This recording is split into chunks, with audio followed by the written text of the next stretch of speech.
hang in. We'll try recording here. Okay, so for all of you guys, you know from last 2 weeks ago that you can call me Dr. Bible, Dr. Jen, or Jen. I don't care. That's up to you.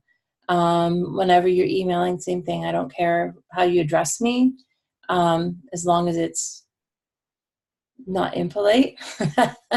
Other than that, it's fine. And I do want to have you guys talking a little bit tonight. I don't know that we'll take the whole hour or anything, but we do want to talk about some of the stuff that you've been working with and make sure that everything's kind of going okay with your stuff that you're working on, and make sure that you're kind of set up to move ahead with it. Mm-hmm. I do need to give you a little perspective on the class.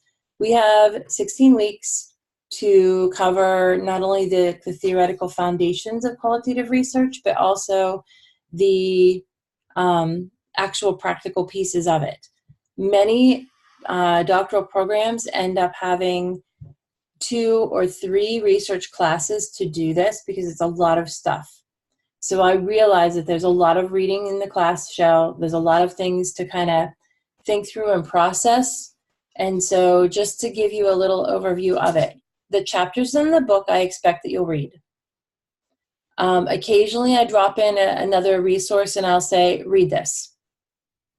A lot of the other resources are posted so that you have alternative perspectives and you have other pieces of reading that go along with it.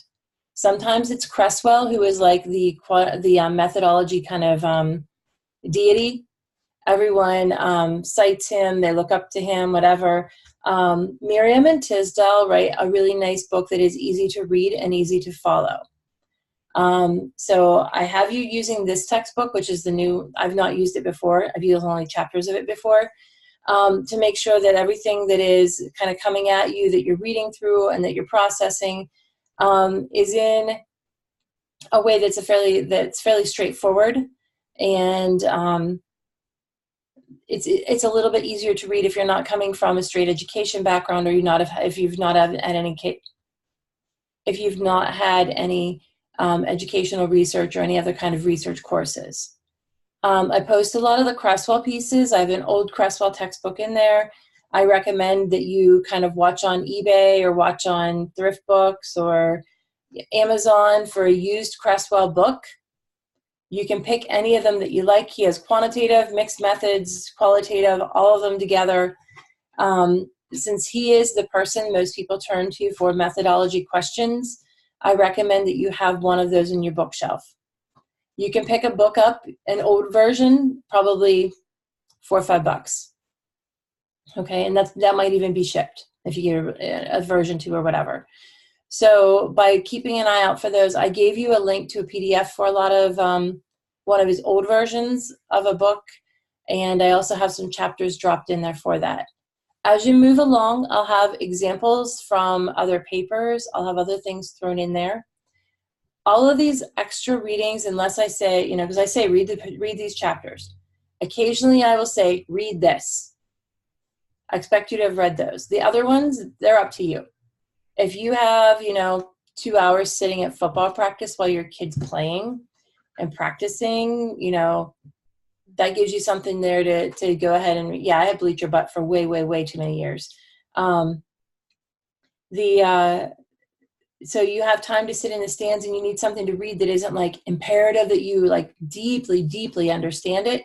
These are great things to read. You have an airplane flight, you're going to be shoved in really cramped. You print off a chapter and you read that in there. These are just other ways of thinking, other resources that if you were in a typical PhD program with a Qual Methods class that was, kind of compressed like this, you would be reading probably 400 or 500 pages a week.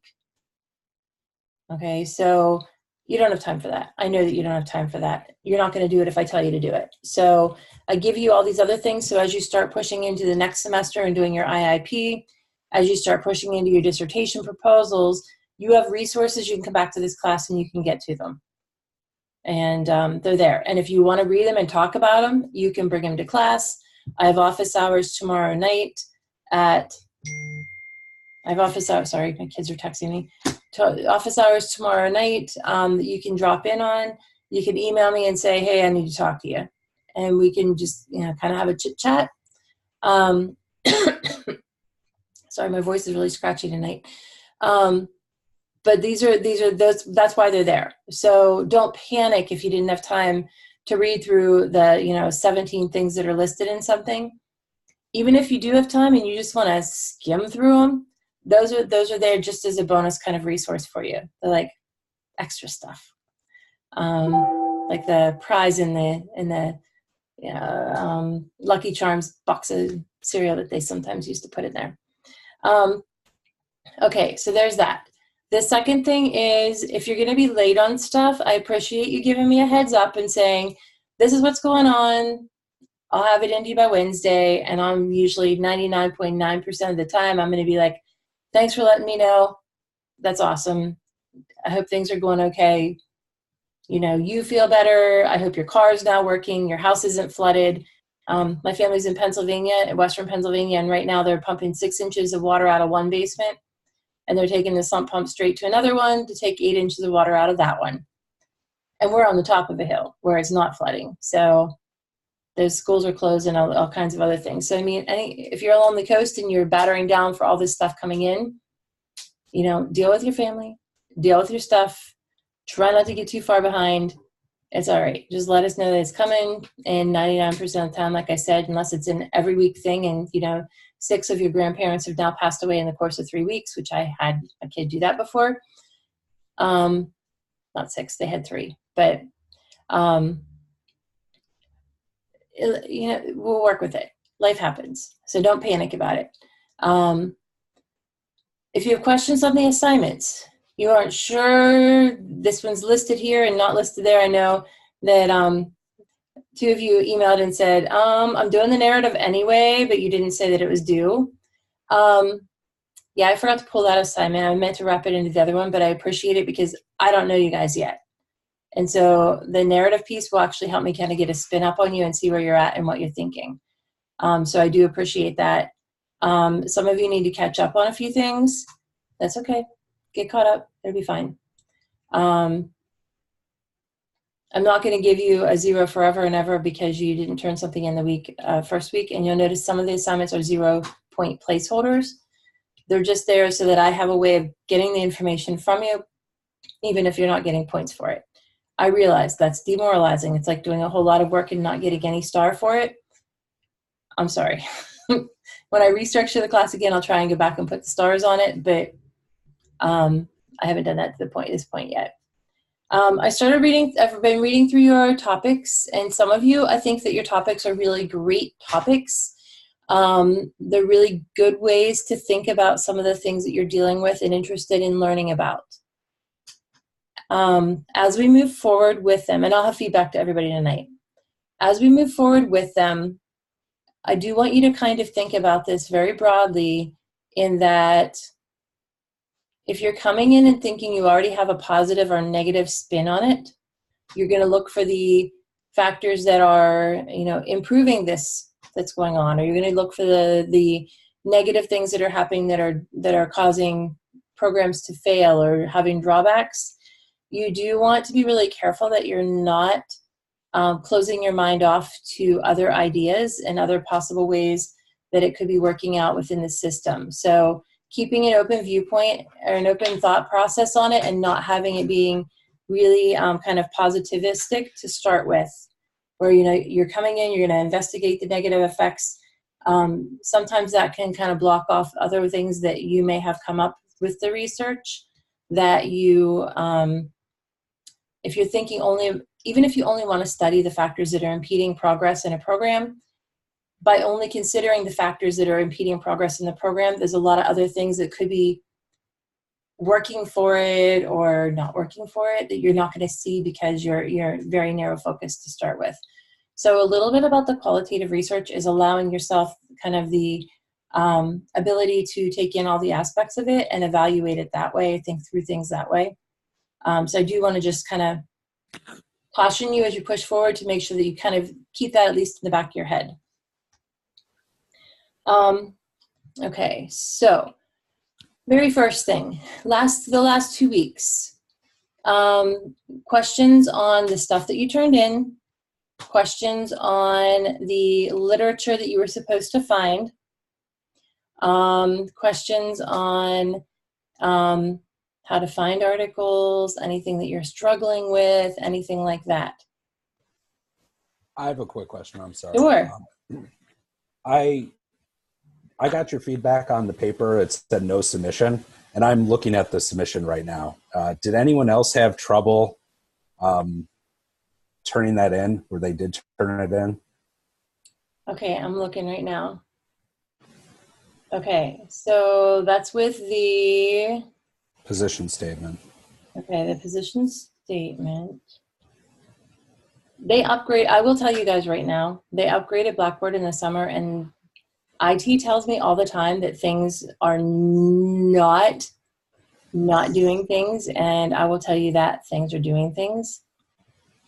Okay, so with the so Ryan, I don't have a topic for you. And I don't have a position statement for you. I'm viewing the grade now. Maybe it's something funky in there.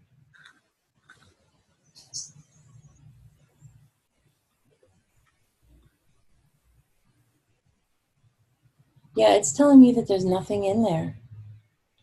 That's right there.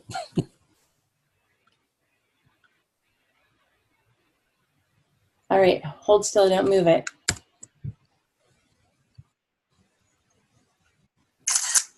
I'm screenshotting because I will tell you that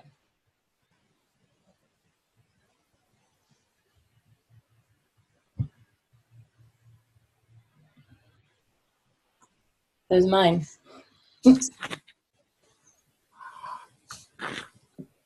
Okay, so let me write this down.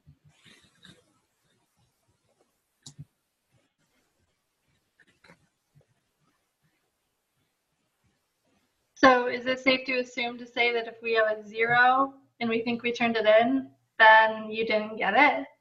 If I gave you a 0, it is not showing up for me. Okay. Not worry about it right at this moment. I am going to track down what happened with Ryan's, and we will base it from there. So should we just email it to you then, or yeah, you can email it to me. You can email okay. it. I usually say not to email it because then things get all funky and I forget to put papers in, like when you send me things as a rewrite. But okay, so I'm looking. Hold on. I'm now looking at everybody's to see what I don't have and what I do have. Okay, so if you have a flat out 0, then that means I did not get it. Wait. Week 1 Zoom, I have, okay. If there's a 0 in there. Okay, so now I have a second place that it's submitted. Okay. Yeah, I have 2 on mine. Yes. I have John, Ryan, and Michelle in a different place. Okay, I'll figure this out. Because there are supposed to be assignments that were turned off and ones that were turned on. That would be yeah, it looks like for mine, I don't have it turned in, but I do have a grade, so I might have turned it in a different place in the module and not in the assignments. I don't know. I will sort it out and I will fix this all up.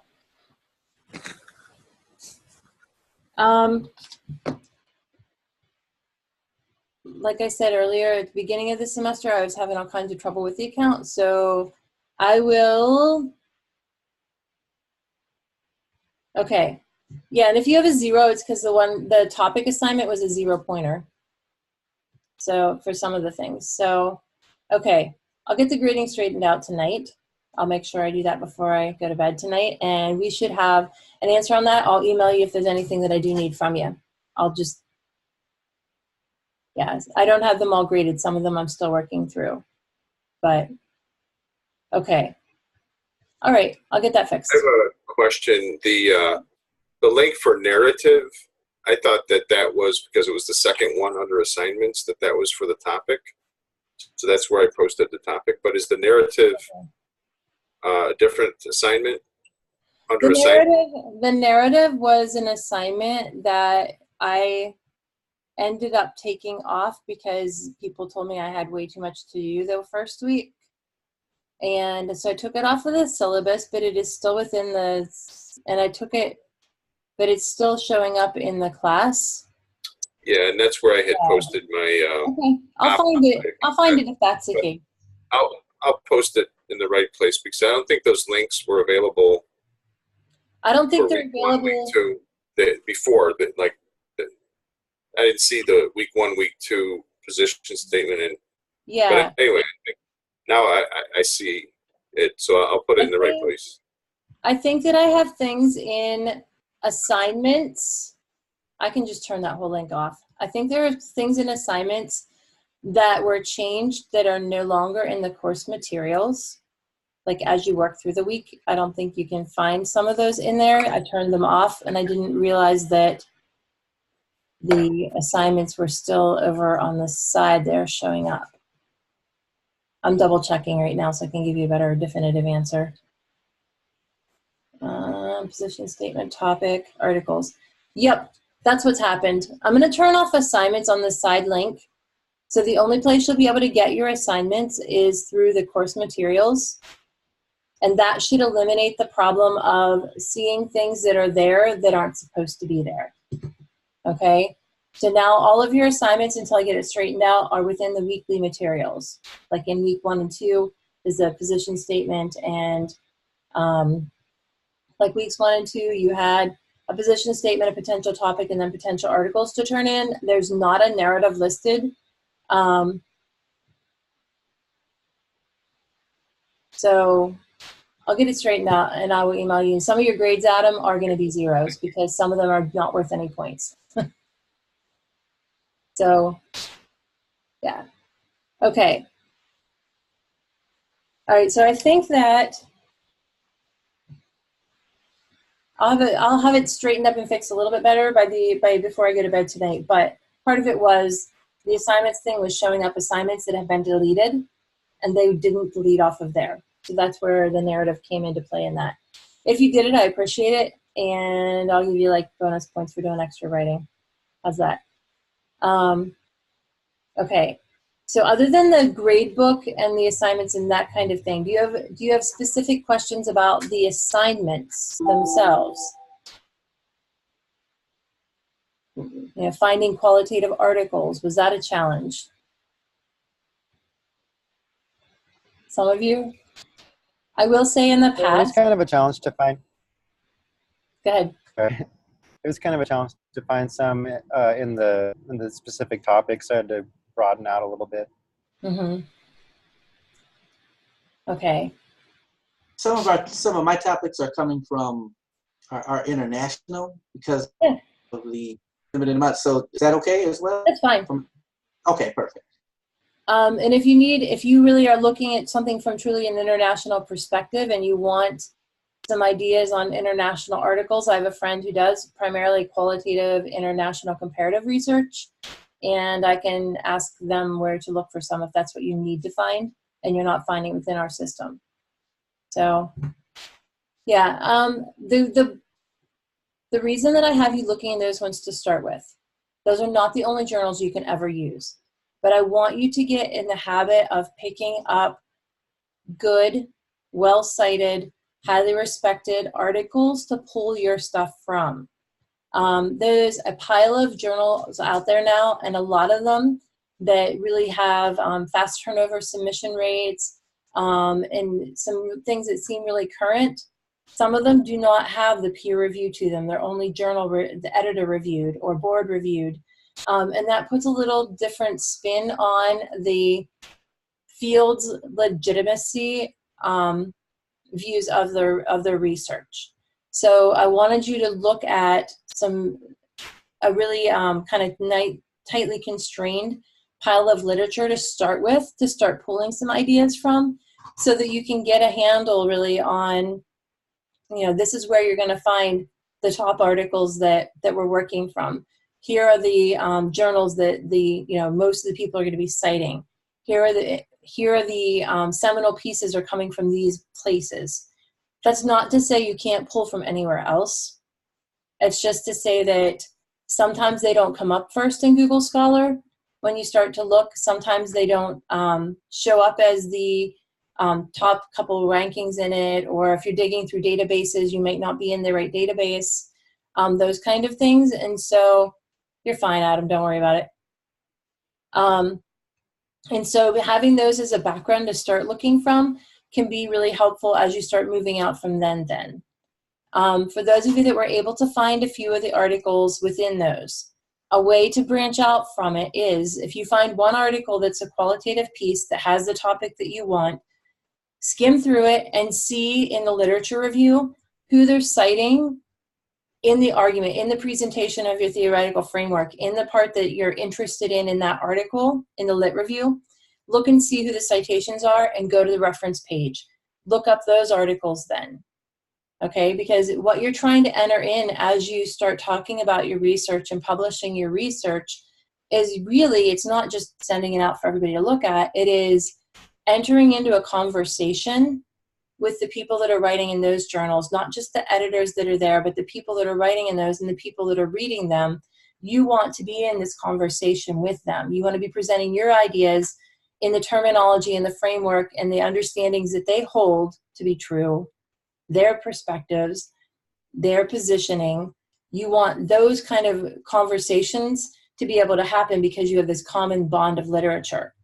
And as you move forward to publishing, I was flat out told by an editor, they skim the reference list. And I was like, little old me as a graduate student, can I ask a question? And the journal editor who was working with a group of us graduate students said, sure, ask a question. Everybody's probably wondering anyway. I'm like, wasn't that kind of like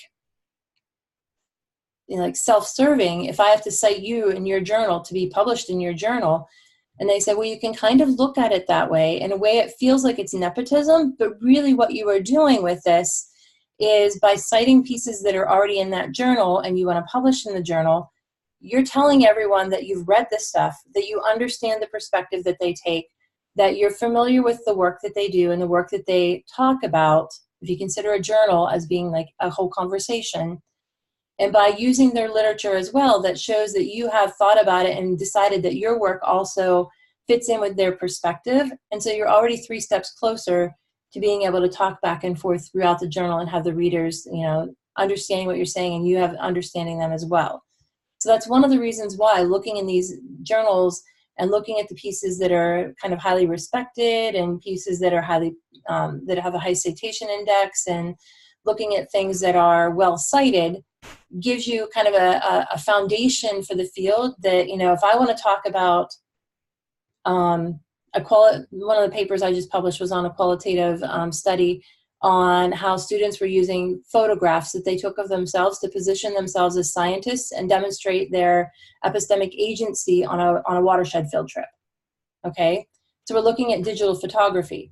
So looking at digital photography and what's been published on it, we're looking at education pieces and science education pieces talking about the subject, but we're looking from something over here in marketing to talk about selfies. Okay, in order to be able to pull in a piece from marketing and selfies and dump it into a science ed piece, I have to have a firm foundation that's already talking this conversation before I can toss something new in and say, ooh, here's my innovation. Here's my piece that I'm pushing forward with. Here's the base we are already at, and now I just want to bump you a little bit higher and add this to it. So that's kind of where we're looking at with those and why I want you to do that. I realize it's hard to find. If you can find a mixed method study, pull out the qualitative piece and kind of look at that. If you can find 3 qualitative pieces and you're still struggling on 2 more, that's fine. You will find more as you go through. If you're really struggling, email me. We will sit down and I will walk you through some Google searching and some database work and help you find some stuff. The librarians can also give you keywords to use that might help you get to your topic. So don't be afraid of using the library as well. Chat with the librarian is a great feature. You guys pay for with your $225, use the library system. That's one of the things you can get real easily. So with this, if you're struggling to find them, then holler. Everything you find does not have to be a qualitative research article that you use in your paper. You will use way more than 5 articles. But I just wanted you to get a start kind of looking for them, looking for terms to use. Some of the things that help out sometimes if you're still stuck on your 5 articles that are qualitative to start with, looking for case study. Look for things that talk about interviews. Look for things that talk about observations and observational protocols. Look for things that talk about ethnographies or phenomenologies. Look at things that are asking for reflection and reflection papers. These are all things that are document analysis. Those are all pieces of qualitative research that are not necessarily like front and center when you start thinking about it, and those can help you find things as well. So if you want to look at how people are talking, you could look at discourse analysis, conversation analysis. I would stay away from linguistics because linguistics is a crazy specific field that I do not feel comfortable talking in, and I'm not going to be a real great guide for you working through a linguistics type paper. But discourse analysis, looking at conversation analysis, those kind of things is what I do a lot of. So in that, you know, linguistics is like, here's conversation analysis, linguistics is like way over here. So, and I'm saying that because I had someone last time pull a lot of articles on linguistics because it kind of fit their topic. And I don't want you to go down like a pathway that I'm going to be like, yeah, you just read 10 articles for nothing. Not nothing. It's always background knowledge, but I don't want you to spend your time spinning your wheels and not getting where you need to be. So looking at your topics, okay. A lot of you are picking a piece of technology or a way of the technology is being kind of integrated to evaluate it. That might be fine as we move into research questions. It's going to depend on what you want to look at though, and how broad your study is and how small your study is. And I'm just going to tell you right now, as we start moving into research questions, we're going to talk about that in a minute here. In this course, you will have to interview people, at least 2 people, about 30 minutes. If you need 6 people to get 30 minutes because they're 5 minutes long, then that's what you have to do. You'll have to have some kind of observation. That can be watching people. That can be a discussion board or a Twitter chat. I'm fine with digital observation. We will have to construct that together and negotiate what that means. Observation, watching somebody play on a playground and talk to each other with Pokemon Go for 45 minutes, that's easy to quantify and say that's observation. If you want to do something on the computer that's already static and it covers a period of time, I have no problem saying that that's your digital observation, but you and I are going to talk about how much you have to do with that and how you're going to use that for your meeting. The last piece is going to be a document analysis, and a document can be photographs, it can be syllabi, it could be reflection statements people use, it could be pieces of things that they do in class, it could be course chapters, assignments, pictures of things, what else? Things that students have made, wide range. And if you are going down a pathway, I've probably got examples in my head that I can shoot you with the chapter or pictures of or something, scans of, to give you ideas with that. But you're going to have all 3 of those pieces for your final paper. When you get to your dissertation or your IIP, no. If it doesn't make sense for you to do document analysis, then you're not going to have to do document analysis if it doesn't make sense to answer your research questions. But for me, for the requirements of the class, you get to do it, okay? So these are like the skills that you're learning. So those 3 things will happen for your final paper. Don't worry about the final paper yet, okay? We'll get to that. Right now, what we are going to be doing for the next 6 weeks is we are going to be learning little bits and pieces about how to ride a bike, figuratively. All right, we're going to talk about how do you do an interview? How do you structure interview questions? How do you get what you need to know? How do you do observation? How do you do manage all of your data that you're going to collect? Because, you know, my dissertation was almost a full 2 terabyte drive. and I collected my data in 2014, 2013. So back then, that was a lot of data to have at the time.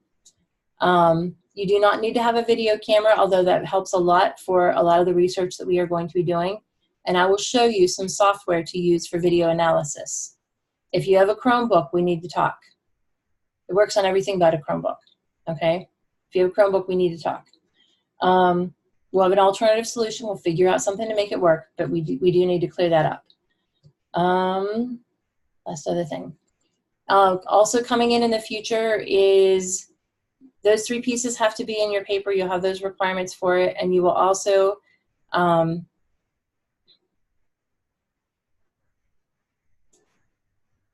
think of it. I'm drawing a blank. I've written down the 4 things you need. Maybe it's the articles, but I'll think of it here. Sorry, my brain gets sidetracked and I'm like a squirrel then. Yeah. So, all right. So does that give you ideas for finding your articles? For those of you that shook your head, yes, you were having questions about them or needing help with them. Is there anybody else that has a specific question about finding your articles, about looking for? Yay, good. I have a question. Are we limiting it just to 5? I mean, do we want to just have that as a starter set and then build on that? Or? Your 5 are so that I know that you didn't wait for 3 more weeks until I want to draft your lit review to start looking. Because if you're having trouble finding them on your topic, it's better that we start looking now than you wait till 3 days before your lit reviews due, which, I am a procrastinator and a procrastinator, so I will admit, I tend to wait till 3 days before something is due, and that's when I start to really work with it. Lots of the lit review, how many, eventually, do you think a reasonable amount should be in the lit review? Enough. Enough. It depends. That's a jerk way to say it, but that's the only way I know how to tell you. If you're in a brand new topic that there is not very much literature on, we are going to be pulling your lit review from, if here's all your pieces that you're looking at, and then your center in the middle here does not have any literature on it. We'll be pulling from all these pieces to get to there to kind of weave it for you. If you have a subject that has been really well researched and you are only looking to push one little bit into the edge and look at it from a new angle, then you'll have a set of literature that you're already, that people are already pretty familiar with, and you'll be adding on to that. I would say that you need enough literature in your literature review to discuss your ideas as you progress through. And we'll be talking about the funnel, big idea, narrowing down your topic so you get to your research questions, and then you'll go out from there. So it kind of looks like this, the funnel. I used to say I didn't want to have more than 10 papers, but then people really got anxious about it because they thought they were really worried about leaving out pieces that would help them in the future. I will say that you need enough papers, enough articles to make sense of what you're trying to frame out. I don't want your paper to really be more than 10 pages because I really don't want to be reading 11 35-page papers, okay? So if you have 4 or 5 pages of lit review, 6 pages of lit review, you're in decent shape. That doesn't mean I've seen a lit review that was 10 pages long and it was really wordy and poopy and not very well written, whereas I've seen ones that were 3 or 4 pages and that were really tight and they were just put together so well that I didn't care how long they were. So that's why I say it depends. I don't know you guys yet. I don't know how you write yet. I don't know if you're going to tell me 17 stories on the way to the grocery store, or if you're going to be like, I was going to the grocery store, he took 3 steps off the sidewalk and we were there. I don't know if you're Hemingway or Tolsky yet. So hopefully somewhere in between, because like I said, I really don't want to read 11 300-page papers either. Okay. Other questions on The topic I'll get back to you. The position statement is so that I have an idea how you are looking at learning and teaching and understanding things from your position right now. Because depending on how you're coming into this and how you're viewing learning, you know, do you see learning like we are now? Well, I'm doing all the talking. You guys aren't talking yet. But is it a conversation between people and we're kind of negotiating what the meanings make and explaining it to each other until we have an understanding of it? Do I take off your head and pour in the stuff and then screw you back on straight, hopefully, and then you know what I'm talking about? Are you a blank slate and I tell you everything? These different ways that you conceptualize learning and thinking really frame how you are coming at the questions and the kind of questions you're going to ask. So that's why your position is really important as you come into qualitative literature and qualitative research, because how you view learning and how you view understanding things influences the type of questions you ask, the type of data that you collect, and how you make sense of it. So that's why positionality and your perspective coming in as a researcher is really important. If you haven't guessed by now, I'm a social constructivist who doesn't know how to keep her hands still, so if it's distracting, I apologize. I try to keep it below the video line.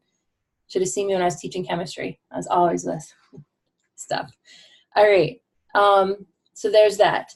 The next thing we're looking at this week coming up that you've not had a time probably to read through yet, very much anyway, is the 5 approaches that I think this book uses 6 approaches. There's 6 kind of methods that are used. Creswell, if you read him, uses 5 approaches.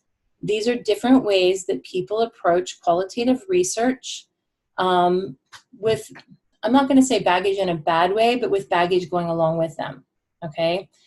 You have a general qualitative study where you're just kind of exploring things. It's more open-ended. You're looking at it from that perspective. Ethnography is looking at the culture. So if you wanted to see how digital badging in your business environment was being received from the people that were participating in this training, and you think it's going well or you think it's going badly, you want to kind of look at that though, you may be interested in looking at the culture of the workplace that is supporting this training initiative. You know, and that could take in factors like how the administration is perceiving this training and how the people are looking at it. You know, is it something that's valued or is it something that is another task that they have to do? But that would be more of an ethnography where you're looking at how the culture and how the people are discussing it and how that is being woven together. And that's where you would be looking at that. If you're looking at a phenomenology, you're looking at someone's lived experience. So if you're doing teacher integration or tech integration in the teacher ed program, like some of you are, then if you're looking at someone who's gone through this set of trainings, you would be looking at it from maybe a phenomenological perspective, where you're looking at their lived experience. How did they perceive it?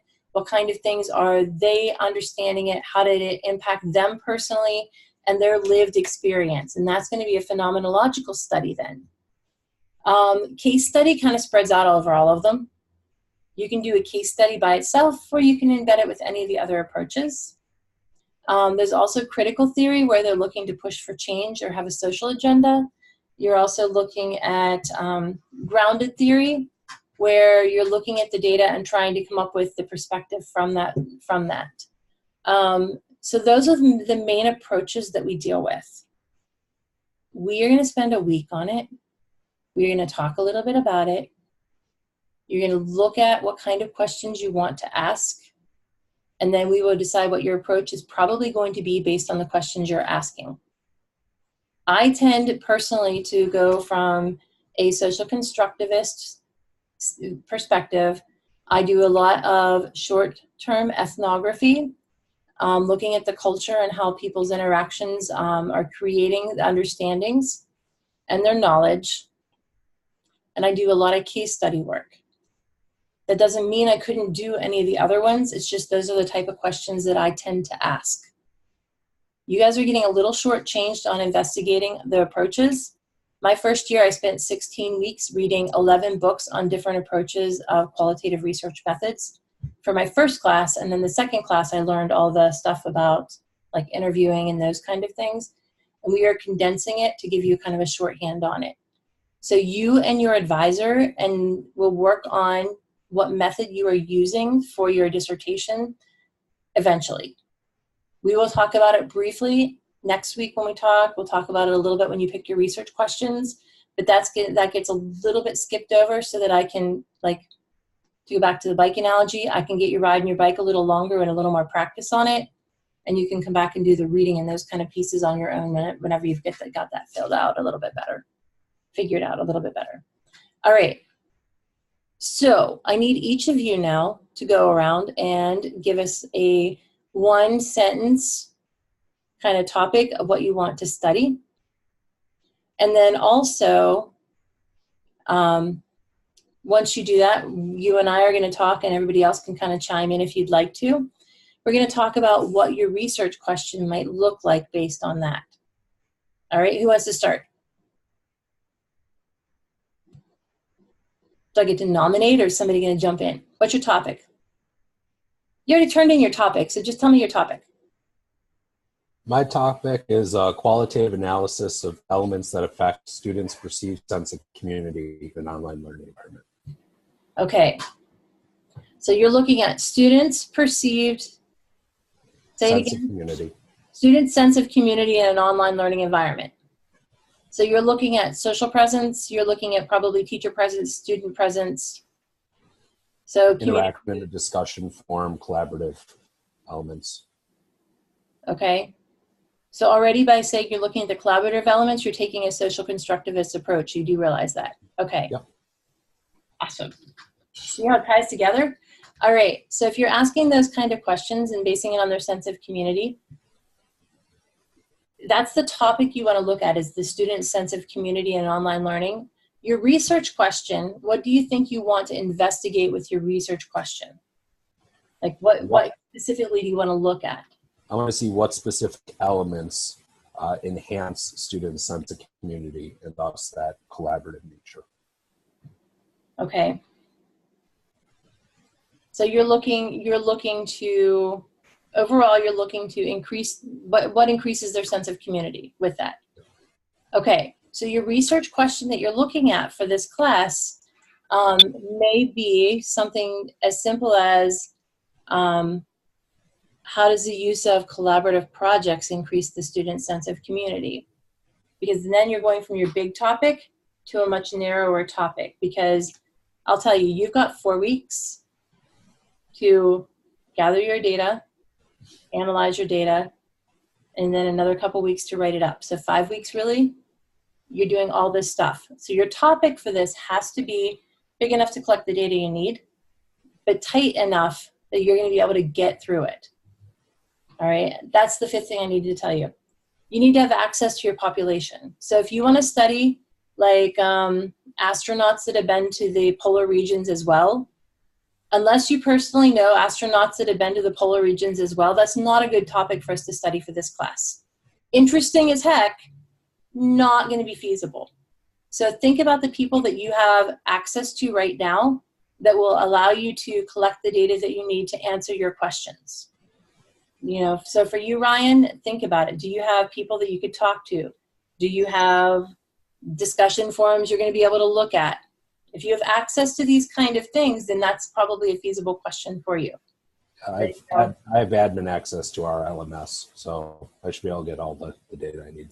Okay, so for this class, we aren't going to do IRB, which, as of right now, which means that you do not have the ability to publish this as a journal article or conference presentation.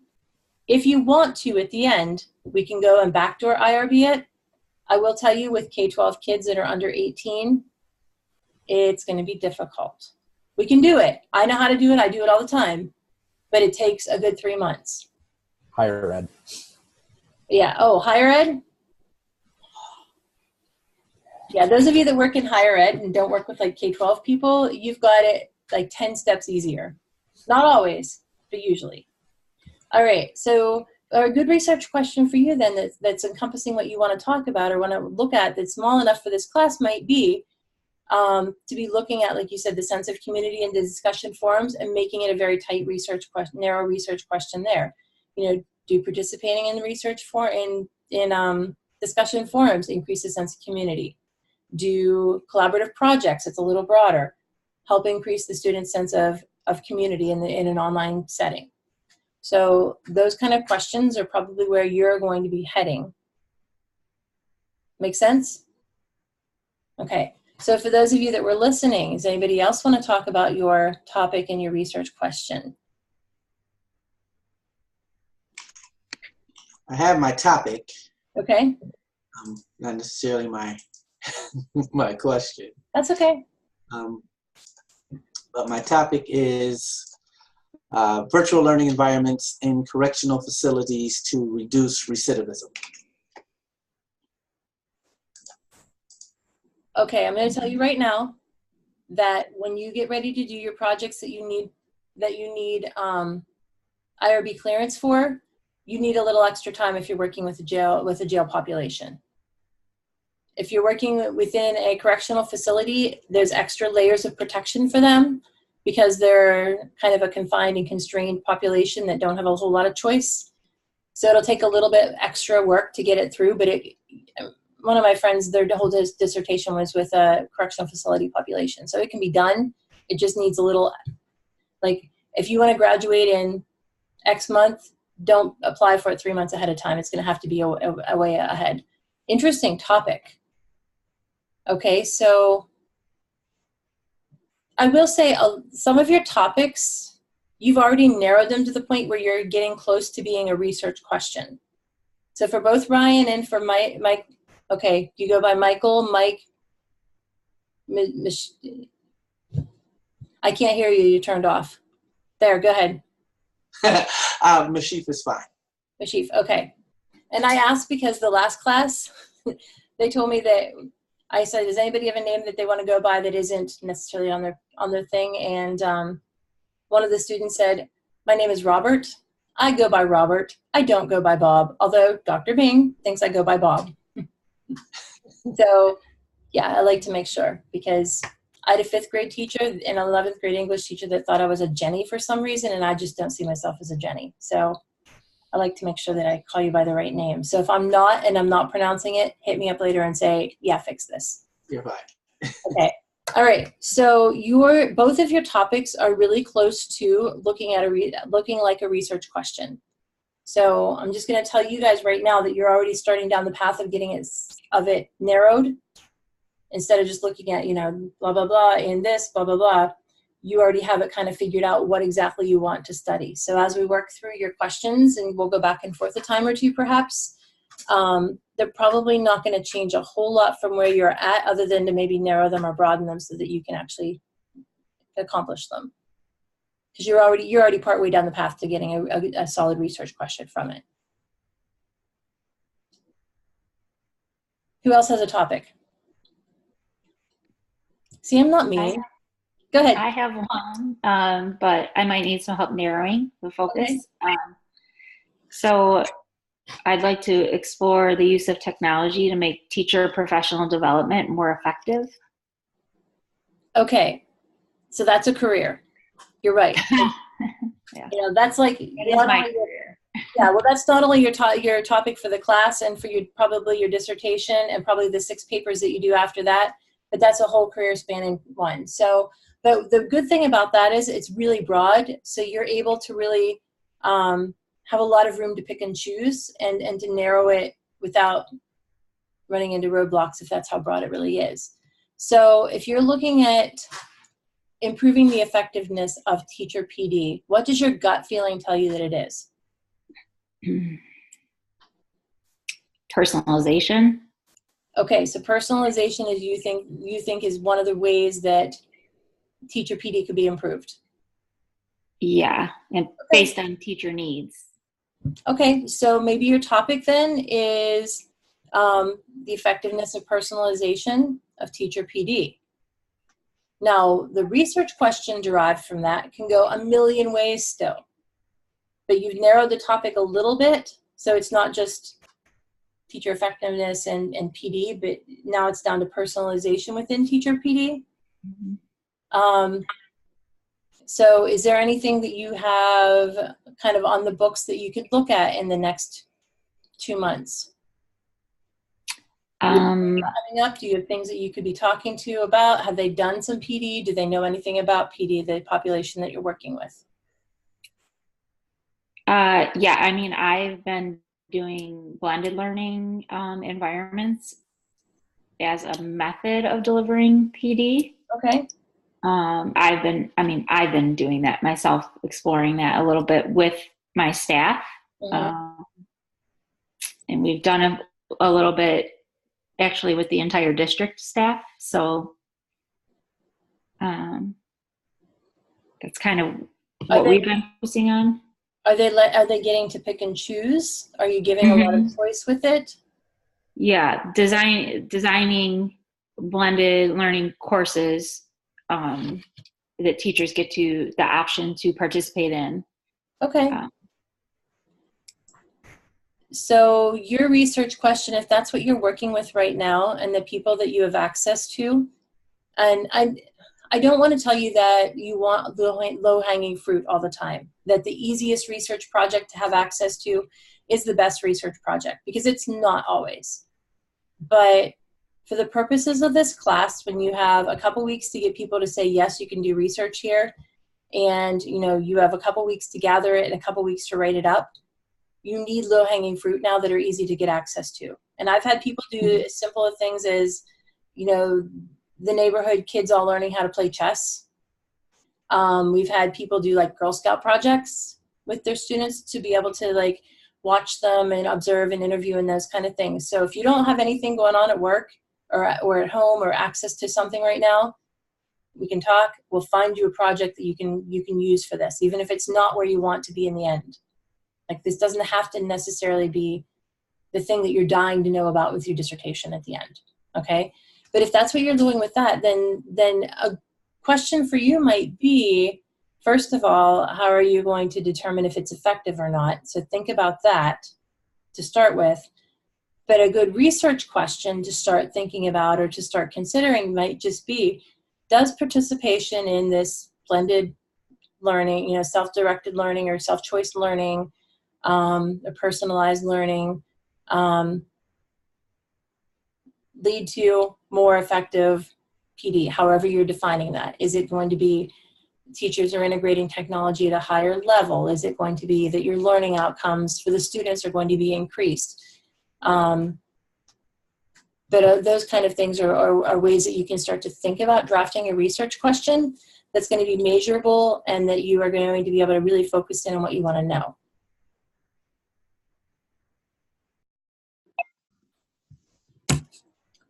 Sorry.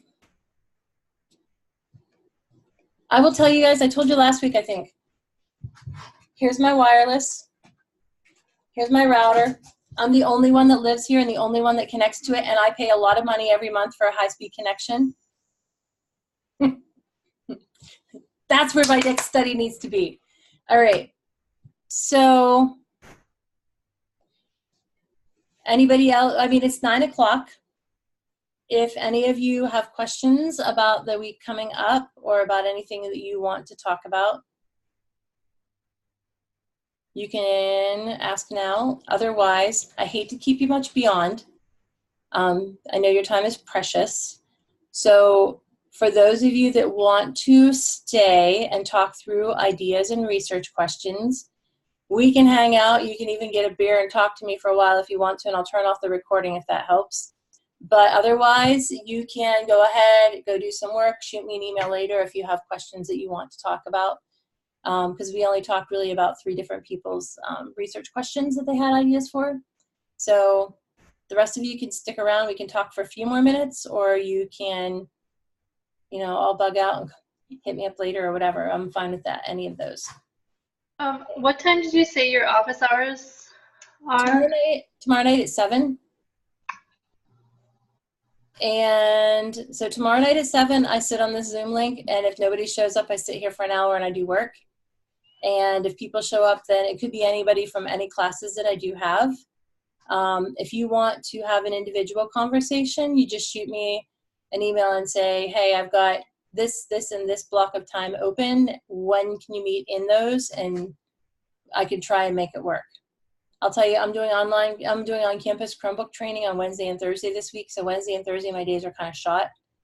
But I have nights, and I can squeeze you in early and late if that's what works for you guys. There's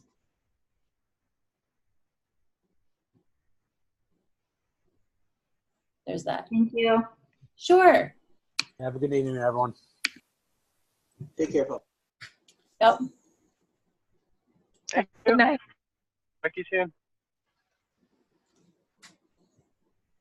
Okay. Questions? I do have a couple questions, so I was just Sure. going to hang out for a little bit if that's okay. I just like kind of taking it all in, and I was interested to hear what some of the topics were, but and I'm not taking, is it Catherine's class this semester? Oh, okay. So I reduced the load this semester just because of a work situation where I had to actually lost an administrator, so I am pulling double duty. I'm the director of a program, but I'm also the interim 912 principal right now. So I just said, Mike, I can't do this. Yeah. So going forward, it's really nice and quite wonderful having one class. I don't want to tell everybody else though. So Michelle, don't tell anybody. The fall course is much more difficult to handle as an individual class because of how they blended it into thirds with the research project. But there are some other classes that stand alone that you can kind of space it out as needed, if you work it out with Mike ahead of time, especially. So, and work it out with the logistics of it. So, yeah. Well, my topic is really pertaining to just K-12 administrators and their assumptions as directly with the quality of online instruction. And I think I get a lot of those conversations with colleagues quite a bit of just feeling, or maybe it's just the conversations of the online instruction might not be as high quality or have the same rigor.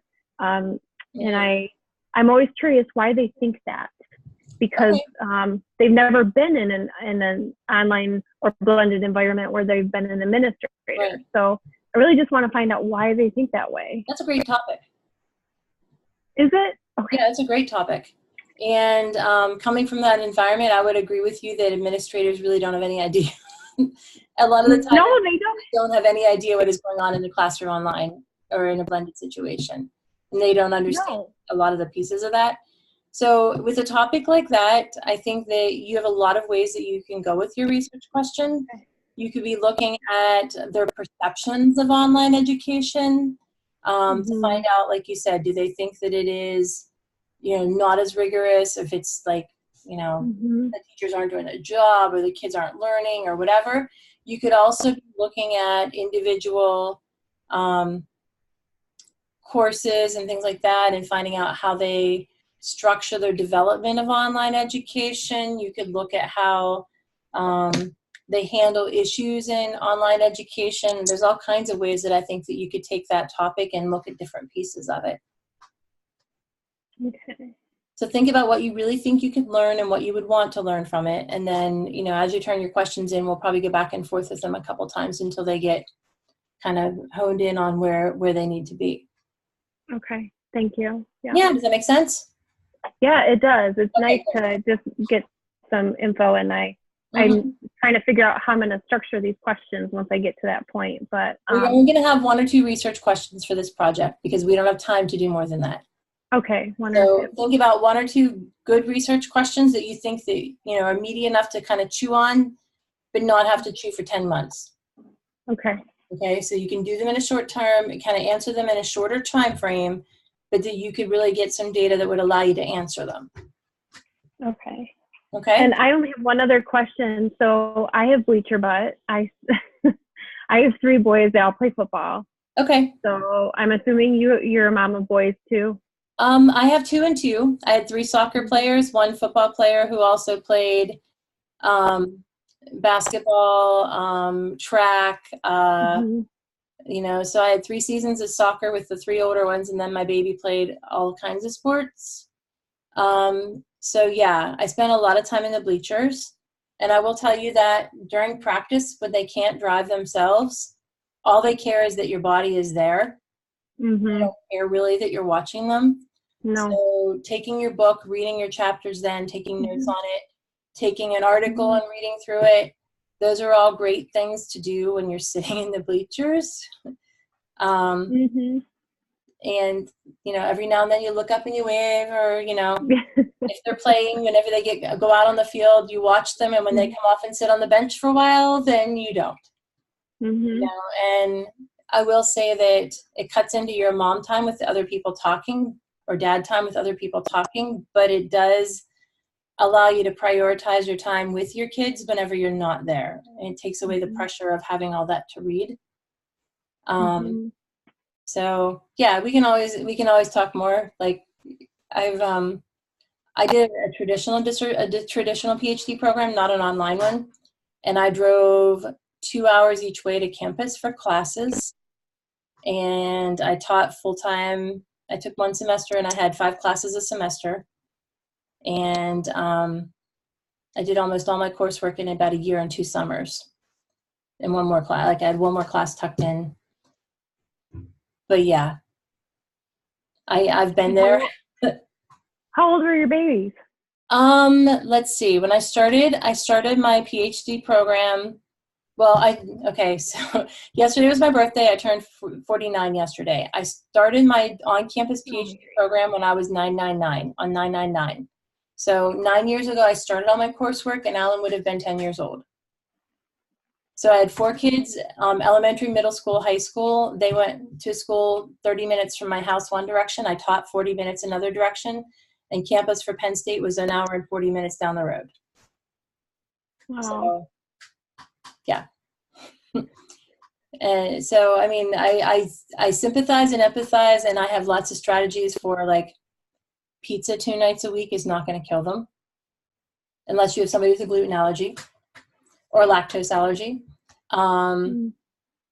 Freezer pizza, so you don't even have to go to town and pick it up, is not going to kill them short term. Having the older kids cook, even if it is macaroni and cheese or spaghetti 1 night a week, is also not going to kill anyone, but you get really sick of it. And it's coming to a level of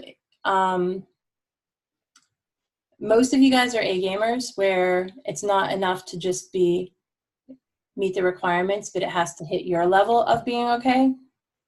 And sometimes needing to take a step back and say, okay, this is as good as it's getting today. I'll do better in the future. And letting it go and being okay with that is probably the hardest part. For all of you, I'm sure. Yeah, I'm getting that because I run an organization, and I have teachers, and we're local, we're international, and it's hard to just stop and focus on this sometimes. I mean, you're literally, the emails and the constant communication, staff need you, teachers need you, parents have. Whether you are in the program like this or not, in a situation like that, you need to be able to set some boundaries and just say, I'm answering emails till 8 o'clock at night, and I will not be answering them till 8 o'clock in the morning. And if it's an emergency, you call me. And doing that, when I was still working at the high school, because I did all the tech support for the LMS that we were using, the gradebook system we were using. I did all the tech support, teacher training, and all of that kind of stuff, as well as teaching 6 classes. And I would get phone calls at 11 o'clock at night. I'm putting my grades in, and they're not working. Or so setting some things like that with a fail safe that, if it's an emergency, call. But if it's an email, I'll get to it in the morning. Sometimes that helps. And if you can offload something to anybody, that helps as well.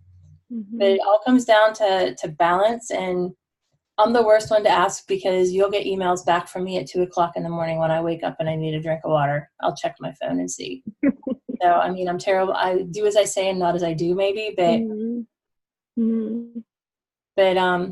we can also have a class, just cohort BS session some night where we talk about all this kind of stuff, if that would help you guys, because it's hard. And I will say that out of everybody in the department, they have their own stories for that, but mine seems to most closely match you guys. The path that I took to get to where I'm at now is probably closest to what you guys are walking, with the workload and the work and the families and all of that, just because of the timing that I did and the way I chose to do things. So if I can help you in any way to get through this, I will, because we want to keep you guys around.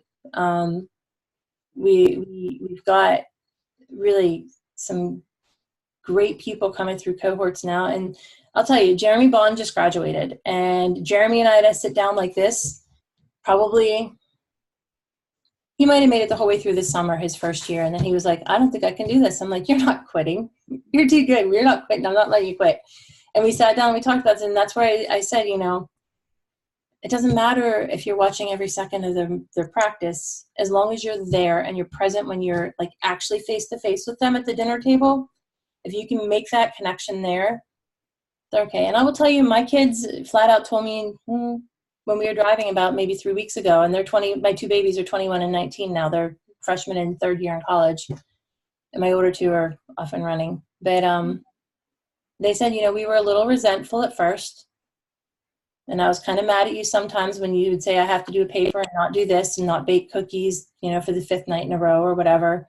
But my 21-year-old said, you know, I really appreciate now how you've shown us how to get where you want to be and how to do what is important to you.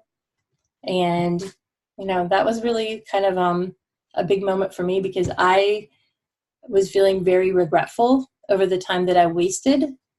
And I don't think that they see it as wasting it now. They see it as pushing forward to do what I want to do and to help them, because they're going to college free now. So for the most part, between the honors program, scholarships, and my credits here, they're not paying in very much at all. So compared to $30,000 a year at Penn State, $32,100 a year at Penn State this year for freshmen on campus at Maine. So it's hard, and you're going to cry sometimes, and it's going to be not fun, but the end game is really fulfilling, I think. But I love the research part of it. So that's kind of where I really love pieces of it. And so it's a good trade-off for me. Good. Well, thank you for sharing. I really appreciate it. Oh, and yeah. Dan, I'm sorry I haven't met you. Are you in our cohort now, or Well, were you? yeah, I could chime in. I have a lot of parallel things that I've just heard from you two. But from the dad perspective, I have 4 kids, and they're about the same ages as professors' kids. Now, really 4 of them in college, all boys. Yeah. And one, Oh wow, we're all boys here. yeah. Michelle, They were football kids because, in fact, my second oldest played here at CMU for the first 2 years. Wow. Good stuff. That's kind of how I ended up here, where I'm half in Chicago and half here. I'm a full-time fixed term faculty here, which means I'm not tenure track, but I'm at CMU, and you know, I get credit hours to give to my son. And now I had to take a year off of the program, so I was in cohort 2, and I ended up having to have an operation last summer, and then we had to wait until it started again. I mean, I had to wait because the cohort going forward. So I ended up re-enrolling this summer, but then with financial issues, I dropped again the 2 classes, and I'm very, very grateful now that these 2 classes come up offset in the fall, so I didn't have to wait another year. Yeah. And that I was really happy to hear that that worked out, and now I'm all in. But in terms of, I know how Jennifer is traveling. I do the same thing. I come in Monday morning and then leave Thursday evening back to Chicago. But I just wanted to ask briefly about my research question. I started narrowing it down, my topic, but I've been in IT for years, and as a professor now, I worked at DeVry University for 14 years and was laid off there 3 years ago, so ended up here, but in the computer science. So, and I also tutor and teach adjunct back in Chicago at the city colleges of Chicago on the weekends. So I'm exposed to a lot of folks in that setting, and I'm hoping to use that environment for my research. The community college, I actually went to city colleges myself 30 years ago. So my topic question, I narrowed it down. So how do personal choices which higher ed students make regarding technology acquisition and utilization affect success in developing skills and degree completion? So I don't know if that's too loaded or in terms of, or it might be a really great topic. It sounds the way it's structured more like a quantitative study for me, that like off the bat, I see it being a quantitative study, but you could convince me that it's not. I think that I could see opportunities to interview and survey students not to survey. get information. What's that? You could do open-ended questions, but you can't ask them surveys. Oh, surveys aren't part of Surveys qualitative. are quantitative. Because you're asking them typically a Likert scale question. I could make observations for certain. What's that? Yeah. You could do open-ended questions. Open-ended questions work for document analysis. So I witnessed that some, underprivileged or socioeconomic students that have lack of technology on their own personal technology, that they suffer because of that. And I wanted to see how, I know that I'm drawing a conclusion before I should, but is that right there, what you just said,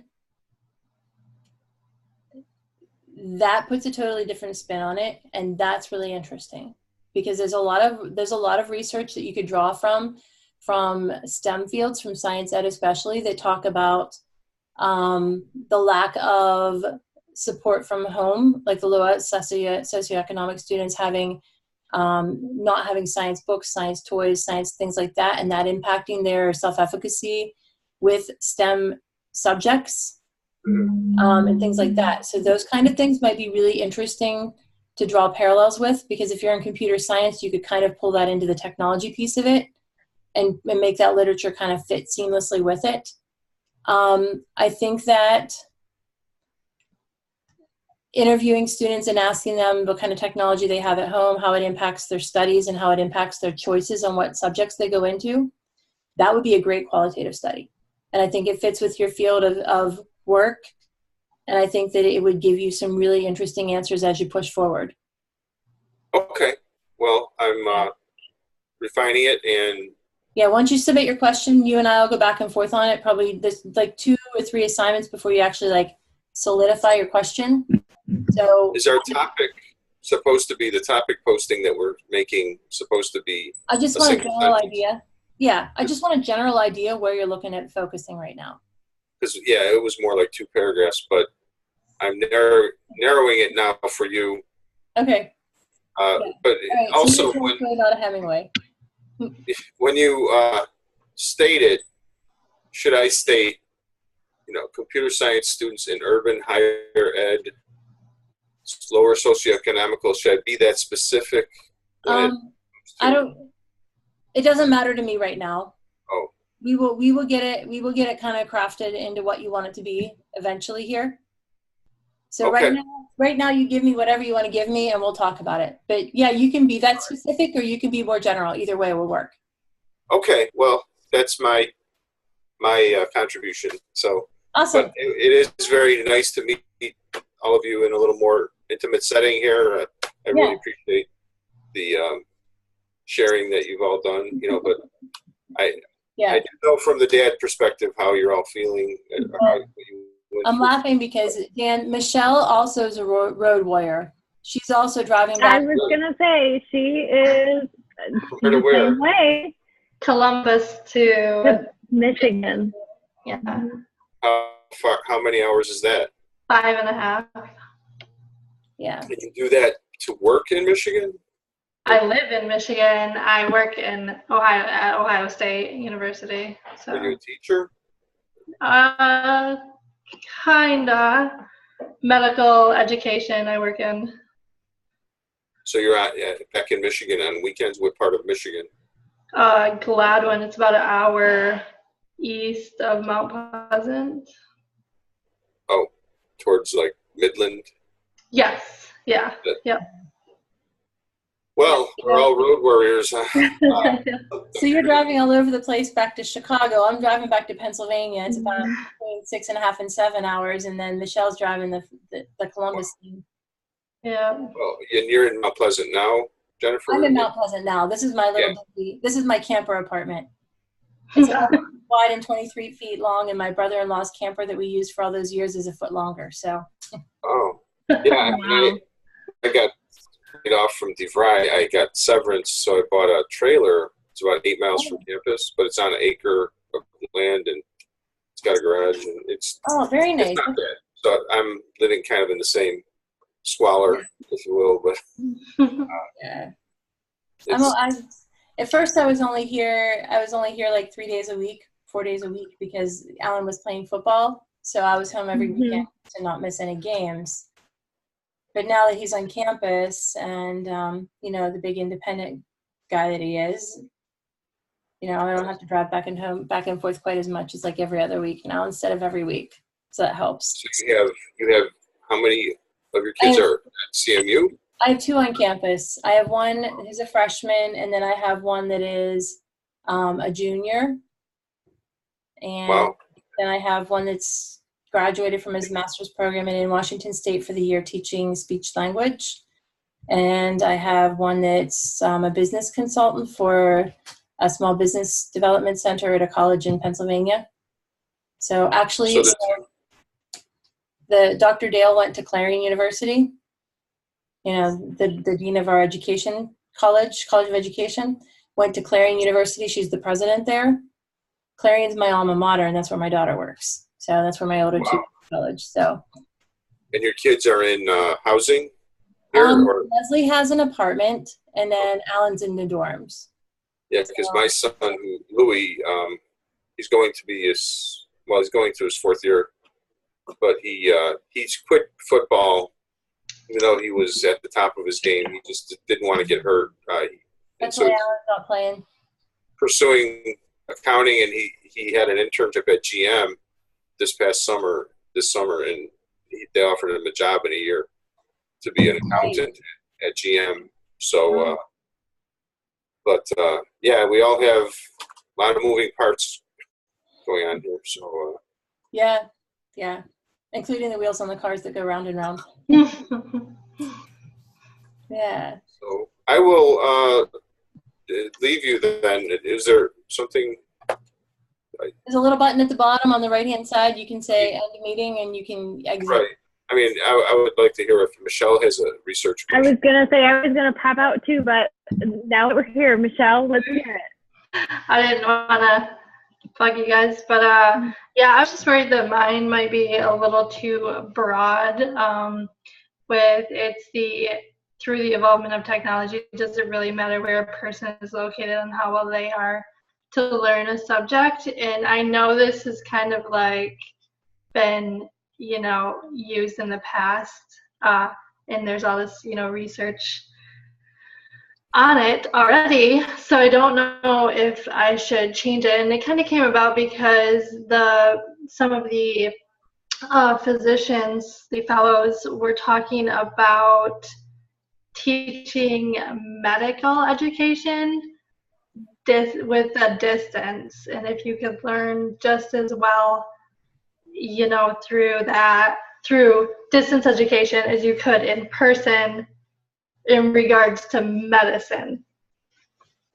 Okay, so my question to you, there's a couple pieces of it. So I've done some work with place-based education, and there is some pieces of education that consider that the place that the people are working, learning, that kind of thing, actually factors into what they're learning and how they're learning. For example, students that are from maybe this piece of Michigan, you know, students that are here have some local knowledge, especially like the farmers and the people that are the students off the reservation and those kind of things. They have knowledge that is built into their understanding of place that they pull into it. So there's one frame of thought that says that place is very important. But I would also want to argue that for some of the pieces of the experience that I don't know that it depends on where they're at. This is my personal thought, and I'm getting around to kind of answering your question. That I don't know that it depends on it. I think it's the community that is built within the structures, because I think a lot of med school is forming this community of people, much like you guys kind of do, where, you know, nobody's going to die alone on the island. So, you know, to kind of drag each other through and to get you all through to that point. And I think that medical school ends up being somewhat in that frame of mind. So I think it could be pieces of it, of the sense of community. But I will say, I don't want a doctor operating on me the very first time that has never touched a patient either. So I do think that there are very practice, skill-based pieces that I don't know how at this point in time they can structure them that people can do them from home. AR is getting there. AR is getting there, I think. But I don't know that it's there to the point yet that they could do that. But I know that there's a lot of digital things that will substitute for basic operations and like understanding that kind of thing. So with that being said, what may be interesting, since the medical community hasn't had this yet, is if you were to start looking at from the point of the instructors in the medical school and finding out what they think about distance education as a whole. Okay. Because I don't know that it's been studied from the medical school perspective, and a practice-specific degree like law, like, you know, law has ventured into the online forum, but like medical school being so practice-based, I don't know where that's at. Like personally, I don't know. Okay. So maybe looking at it from that perspective would start you down the path of what you maybe want to know eventually. Yeah, right now it's too broad for you to do in this. It's going to be, once again, you know, that's your whole career. Mm-hmm. So where's one step to start with would be, you know, if the professors aren't even going to think that there's value to it, or the students aren't even going to think that there's value to it, you know, where can you start to assign some value to it? How can you start to build this understanding that it would be a worthwhile thing? But I think you'd have to know the perspective on both of them to start with. And that might be a good place to start looking at either students or faculty or administrators in some way, shape, or form that are doing that. Okay. Hey, George. So all of you guys, Dan, Becky, Michelle, this is George. He is in cohort 3. These guys are in cohort 4. He's dropping in to ask about research questions as well. I can come back later. No, that's okay. We were talking about research questions as it was, and they're about ready to head out anyway. Mm-hmm. Yeah, I think I'm going to leave up. So thank you for everything. Yeah, Not a problem. thank you. Good to meet you guys. Thank you a lot. Yeah, have a good night. Thank you so much. Does that help, Michelle? Or Yeah, I think so. I think I did like read quite a bit from the student perspective, and a lot of it is like training at rural, you know, hospitals. And if you send a trainer there because they don't have the money, then can they learn on the trainer and you teach from like the other hospital, you know, Uh-huh. kind of a thing. And but I think it would be probably really interesting from a faculty point of view. I don't Okay. haven't read a lot on that, so yeah. All right. Yeah. If you want to talk to me tomorrow, or you want to think about it a little bit and hit me up later this week, Mm-hmm. we can Okay. talk when we're driving too. Yeah. Okay. Thank you. Yeah, not a All problem. right. Have a good night. Have a good night. Bye. How are you doing? Oh, I'm doing good. Just getting time, crunch time. I've been going back and forth with ideas, and it's like I don't want to. I know I'm like way behind the ball, but I can catch up. That's not a problem. Right. But I wanted to make the right decision on these things because it seems the IIP is so detrimental to getting it right for the dissertation that I wanted to make it's it a good related thing. as possible. Well, I don't know. I've had people that have done them exactly like their dissertation, and I've had people that have done them different. And either way has worked out in the end. There's not anything wrong with exploring things that are different and seeing if it fits for you. Mm-hmm. But I will say, with what you were asking, the research questions you sent me and that I sent you back the information on, they're more like I would use for interview questions. The research question needs to kind of step a little bit back and look at what do you want to know that the questions you had are going to get you, the data that you're looking at. So my thought for you, if you want to use this population of students that you have, you could bribe them to stay an hour after class, perhaps. You know, I'll bring pizza and donuts. So if you want to stay and work through this thing with me. So if that's the case, you can sometimes build a little bit more time in than what they would give you in a class. So you might only need 5 minutes in the class to say, can I ask your students to stay and participate in a small research study afterwards? And then when you go in, you talk to them and you say, listen, I'm going to have pizza in this. I don't have any money for you. I don't have anything for you, but, you know, would you be willing to do this? You'll probably get 4 or 5 takers. Okay.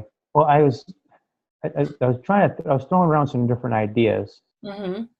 And one of